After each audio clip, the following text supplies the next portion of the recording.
Ayo, what's up? Ako nga pala si BT at nandito ngayon tayo sa BT Reaction and welcome to my channel, Tunay na Kritiko.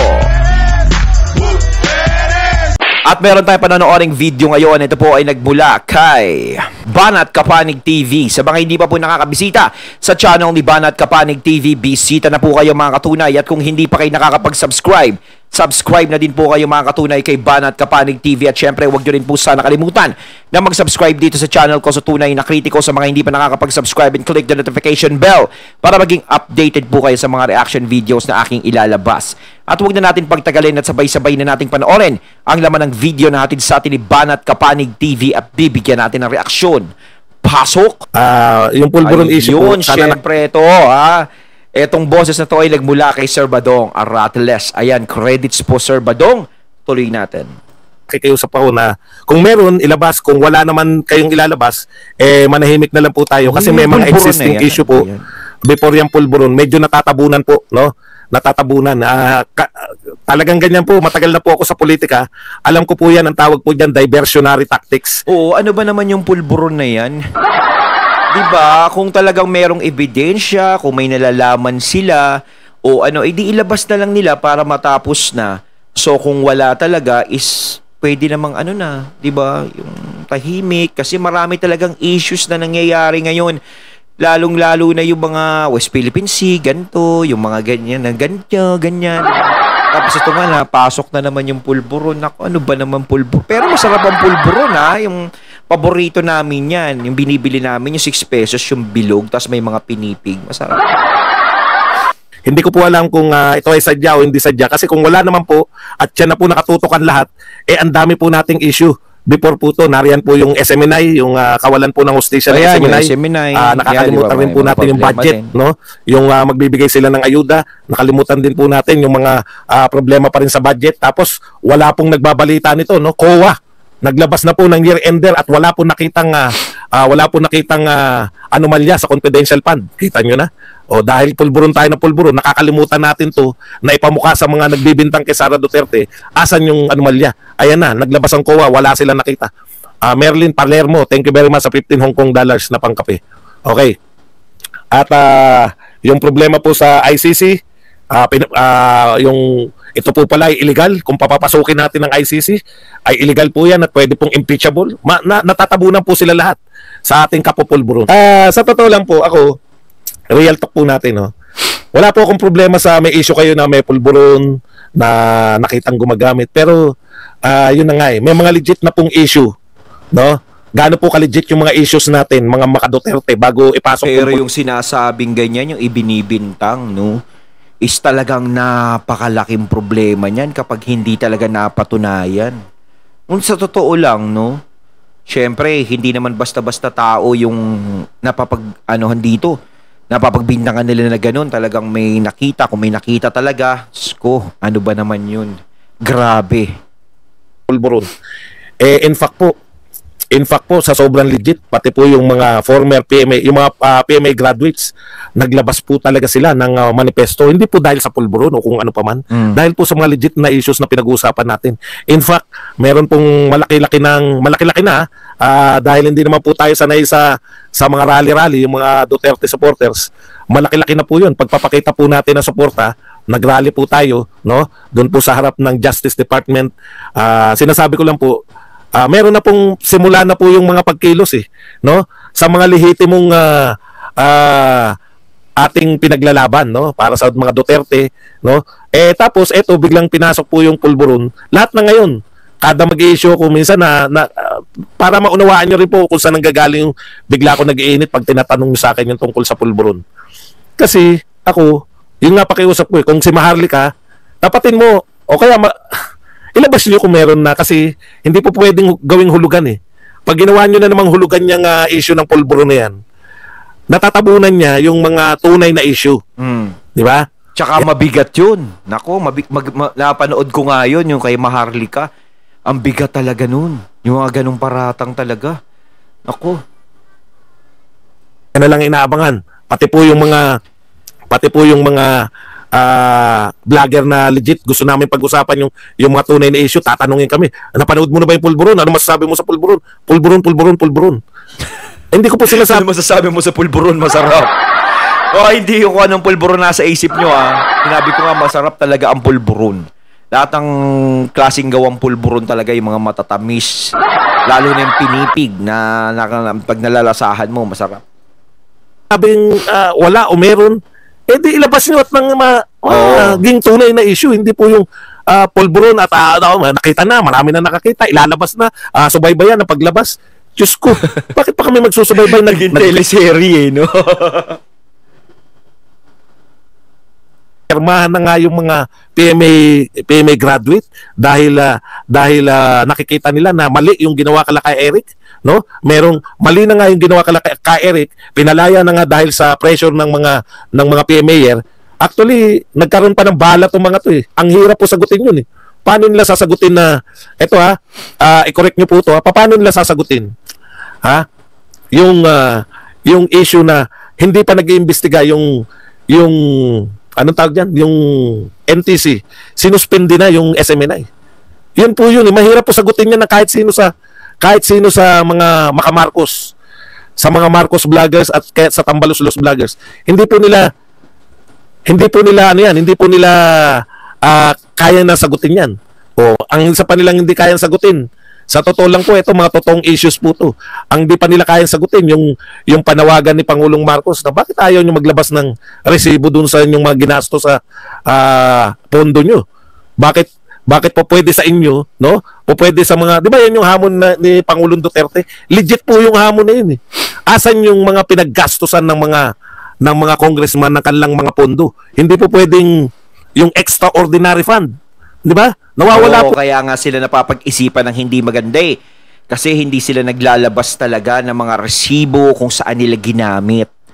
No? At isa pa, kapag talagang natatanong sila tungkol dyan, is talagang nagkakaroon sila ng aksyon. Hindi yung aksyon ng pagpapaliwanag, kundi aksyon kung paano ka ipapatanggal, kung paano ka may papakulong. So talagang ang Congress tuloy ngayon is pumapangit ang imahe. Alam ko nararamdaman nyo rin po yan, yung nangyayari sa inyo, na hindi nagiging maganda yung imahe nyo sa nangyayari. Pero kung nakikita ng taong bayan, yung resibo na ginagawa nyo, ipinapakita nyo kung saan nyo ginagamit, is wala talagang problema. So yan ang nangyari po, sila ngayon yung on the attack. Yung mga BBM vlogger ngayon, nagkaroon sila ng sandata ngayon na atakihin yung mga legit na kampanya natin. Hindi nila masagot. Meron ba congressman na naglabas ng kanilang mga pinagkagastusan, yung extraordinary fund nila? Kaya nga po, wala naman po akong problema eh. Kung meron pulburon na wala eh. Kaya lang, may legitimate na tayo na mga problema, may mga legitimate tayo na hindi kayang sagutin ng mga vlogger, hindi kayang sagutin ng mga, bakit may diversion? Yun lang yung pinoproblema ko eh. Kaya na nga ng Duterte, kung mga Duterte pinakinggan natin, yung direction, may direction na pong binibigay yung mga Duterte. Di ba? Kampanya sa SMNI. Ano ang due process na ginawa ninyo sa SMNI? Bakit nyo pinakulong sila Eric? Bakit nyo sinuspindi yung SMNI? Bakit nyo sinuspindi yung gikan sa masa? Isa pa, pinapasok nila ICC. Illegal pala yun. Pwede palang ma-impeach si Pangulong Marcos doon sa illegal na gawain na yun. Ito po yung kung pinapasok ni PBBM mga ICC tapos ma-impeach siya, syempre alam na this, alam na that, nagtagumpay ang mga bondat, sigurado yan. Kampanya natin tuloy-tuloy. Tapos ngayon dahil lumabas yung pulburon na natin. May pang-atake na ngayon yung mga BBM vlogger. Asan na yung pulburon? Pakialam ko rin. Pag sinabi mo na wala kang pakialam sa pulburon, lalabas ka namang masama. Bakit hindi mo pakikialaman yung pulburon? Kung meron, ilabas na para maging makita ng taong bayan. Para maalam. Kung wala naman, manahimik na, hayaan na itong mga ibang... Kasi mahirap yung hearsay lang eh. Yung lagi lang sinasabing may ganong nangyayari. Pero kapag hanggat di mo kasi nilalabas, mahirap kasing paniwalaan. Kahit ako kung walang ebidensya, hindi mo basta-basta paniniwalaan. Pero kung diyan na, nakita na, kung meron na talagang silang sapat na katibayan, di ba, is ilabas na. Kung meron talaga, is mapag-usapan yan, makita, no? Pero hanggat salita lang kasi yung nangyayari, medyo, hindi ako kumbinsido sa ganun eh. Maaari kasing, sinasabi lang yan o ganito lang, hearsay lang, minsan may pakpak ang balita, ganun yan eh. Iba talaga yung actual mong sinasabi na eto, meron tayong ganto, ito yun, ganoon. Pero hangga't wala, kwento lang yun. Kampanya natin, hindi pa natin na ipoporma yung kampanya laban dito sa budget. Legitimate ba yung budget na bigla nilang tinaasan, yung budget ng House of Representatives? Issue nila. Talaga nga, yun eh. At ang sabi ni Roque, narito na, di ba? Bakit hindi yun yung pagtutuunan natin ng pansin? Doon natin kukunin yung ibang mga mamamayan natin. Doon natin sila sa mga legit na issue. Meron tayong mga legit na issue. Sinuspindi nila SMNI. Diversion kasi yan eh. Diversion po yung ginagawa ng iba sa atin eh. Ano laban namin kay Maharlika? Sige nga. Siya po ang pinaka-popular. Kita nyo, kita nyo, di ba? Tingnan nyo yung tanong ngayon. Mali po ba o tama si Maharlika? Kita nyo? Pag sinabi kong tama si Maharlika, tama pala, no, inaangal mo. Ang point ko po, pag gano'n na tayo, nagrarally na kami. Ngayon, ano na panawagan ng tao? Ilabas na yung pulburon. Nawala na ron sa isyong pinagrarally namin. Wala naman kami. Nung nagrally po ako, sumama po ako ron sa rally. Rally po yun para kay Duterte. No, hindi naman po yun para sa pulburon o kung ano pa mang mga hulugan na topic. Rally sa pulburon, no? Lahat kayo may dalang pulburon. Gising na yung mamamayan before yung pulburon na yan. Ngayon, paano kung wala na ipakita? Yun lang. Kumbaga, show the evidence before we believe. Ako, nagsasalita ako from the point of view ng mga Duterte kung saan kasi panlito rin eh. Di ba? Ito po yung mga issue ng mga Duterte, no? Para ako kasi issue eh. Alam ko yung naganap ng mga ilang araw. Napupunan nyo. Bakit nagwawala si Badong tuwing pinapasok yung pulburon? Bakit nagwawala si Badong kung pinapasok yung iba? May mga legit na issue po tayo kasi.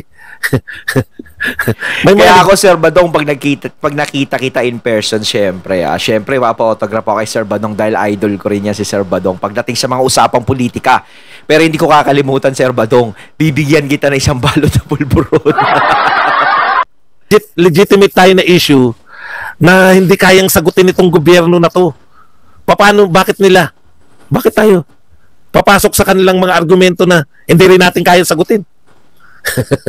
Nina Sarko, thank you very much sa 799 Australian dollars. Happy New Year, Boss Buds. Shoutout sa parents ko, Cecilia at Reynaldo Carolino, at kana Robert at Nico Torres, naghihintay ng live mo ngayon, araw. Shoutout po sa inyo, kay Cecilia at Reynaldo Carolino. Ayan. Okay. So, pukusan natin, kung dumating po yan, ganun po yung gusto ko, no? Ma-focus po tayo. Kung dumating po yan, kasi ganito po yung nagiging sitwasyon eh. Pati po yung mga ibang vlogger, ganito na sinasabi, di ba? Finish na, pagka nalabas yung pulburo na yan, ako, finish na yan. Tapos na parang gusto natin na shortcut eh. Gusto natin i-shortcut yung pakikipaglaban natin para sa mga Duterte. At ang makakaligtas, yung isang video na yun. Hindi po ganun ang pakikipaglaban. Lahat ng binabato nila, sasagutin po natin. Actually, binibigyan natin sila ng bala eh. Tingnan nyo kung anong inaano. Asan na yung pulburon? Asan na? Ilabas nyo na, mga fake news kayo, di ba? Tindahan, marami sinasabi sa atin. Paano mo ngayon sasabihin na hindi ako fake news? Bakit ka nagsasalita na tungkol sa pulburon? Wala ka namang ebidensya. Yan po yun. Kaya po ako naaasar. Ayun lang po yun. Hindi po dahil sa galit ako sa pulburon. Tuwa ko lang pag meron talaga yan. Naintindihan nyo ba yung ibig ko sabihin? Pag yan napanood ko, nakita ko po siya, bakit hindi tayo masisiyahan? Magtapatan tayo sino sa inyo nakanood. Diyan ngayon sa mga viewers, sabihin nyo na ako, napanood ko na. Ayun, at ating natungayan ang video na nagmula kay Banat Kapanig TV, at syempre natungayan din natin ang boses na yun na binigyan natin ng reaksyon. Walang iba kundi si Sir Badong Arrateles. Ayan mga katunay, kayo, anong masasabi nyo tungkol sa pulburon? Comment na po kayo sa comment box. So once again, I'm BT and I'm out. Peace.